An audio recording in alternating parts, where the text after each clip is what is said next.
Кніга лічбаў, раздзел 13. І народ выйшаў з Асэрота, паставіўшы палаткі ў пустыні Паран. Там сказаў Господ Маісею гаворачы: «Пашлі людзей, каб яны агледзелі зямлю Ханаан, якую я маю даць сынам Ізраіля, па адным ад кожнага пакалення кіраўнікоў». Што Господ загадаў, тое і зрабіў Маісей, і паслаў мужчын, князей з пустыні Паран.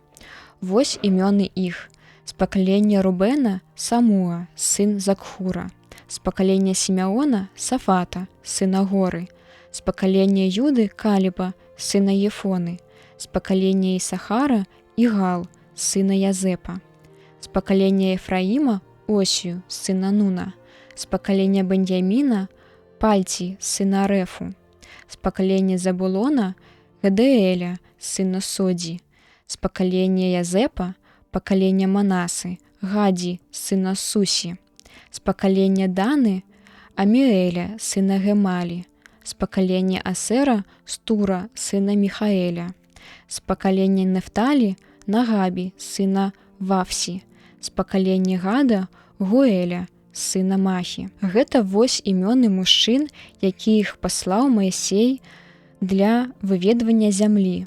А Осію, сына Нуна, назваў Маісей потым Ешуа. Дык паслаў іх для выведвання зямлі Ханаан Маісей і сказаў ім: «Ідзіце праз Нагеб, і калі прыйдзеце ў горы, аглядзіце зямлю, якая яна, і народ, жыхароў той зямлі, ці моцны ён, ці кволы, ці нямногія лікам, ці шматлікія.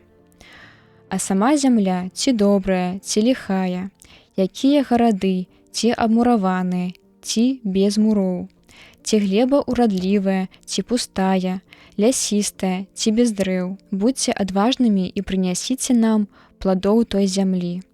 А быў час, калі ўжо можна было есці ранні вінаград. І калі яны пайшлі, то разведалі зямлю ад пустыні Сін па Рагоб, паблізу Эмата, і дайшлі да Нагэба, і прыйшлі ў Геброн, дзе жылі Ахіман і Сесай, і Талмай, сыны Анака, бо Геброн быў заснаваны на 7 гадоў раней, чым Танея, горад егіпецкі. І дайшлі яны аж да даліны Негелескал. Зрэзалі вінаградную галіну з яе вінаградам, які неслі на жерткі 2 мужчыны. Неслі таксама яблыкі гранатавыя і фігі той мясцовасці, што была названа далінай Негелескал, таму што адтуль сыны Ізраіля неслі вінаград. І вярнуліся выведчыкі зямлі па 40 днях, абышоўшы кожную вобласць. Прыйшлі да Маісея і Аарона і ўсёй супольнасці сыноў Ізраіля ў пустыню Паран, што ў Кадэсе, і расказвалі ім і паказалі плады той зямлі ўсёй грамадзе, і распавядалі, гаворачы: «Прыбылі мы ў зямлю, у якую паслаў ты нас, якая сапраўды ацякае малаком і мёдам.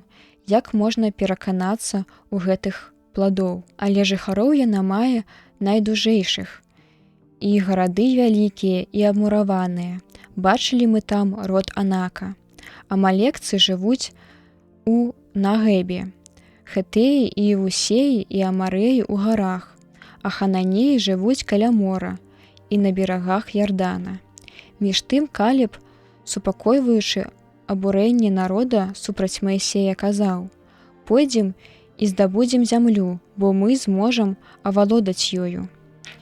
Іншыя ж, хто быў з ім, казалі: «Ніякім чынам не зможам ваяваць з тым народам, бо ён дужэйшы за нас». Гаварылі ліхія весткі пра зямлю, якую агледзелі, паміж сыноў Ізраіля, кажучы: «Зямля, якую мы агледзелі, пажырае жыхароў сваіх. Народ, які мы бачылі, высокага росту. Бачылі мы там волатаў, сыноў Анака, з роду волатаўскага, а ў параўнанні з імі мы выглядалі саранчою».